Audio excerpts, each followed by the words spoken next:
Hello বন্ধুরা, মিষ্টি খেতে তোমরা কে কে ভালোবাসো? আর আজ আমার রান্নাঘরে তৈরি হয়েছে কমলাভোগ।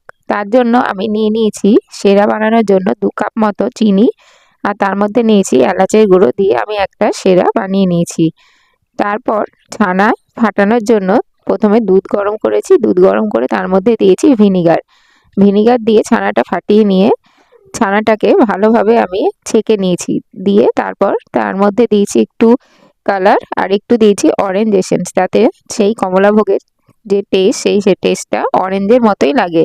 এরপর একেবারে ভালো করে হাতের সাহায্যে ভালো করে সুন্দরভাবে ছানাটাকে একেবারে নরম করে মেখে নিতে হবে, যাতে কোনো রকম দানা না থাকে। এবার ছোট ছোট টুকরো করে বলের মতো রসগোল্লা আকারে গড়ে নিতে হবে। এবার ফুটানো যে সেরা ছিল সেই সেরার মধ্যে মিষ্টিগুলো দিয়ে প্রায় 10 থেকে 15 মিনিট পর্যন্ত আমি ফুটোতে থেকে রেখেছি। ফুটানো হয়ে যাওয়ার পর তোমরা গরম গরম পরিবেশন করো।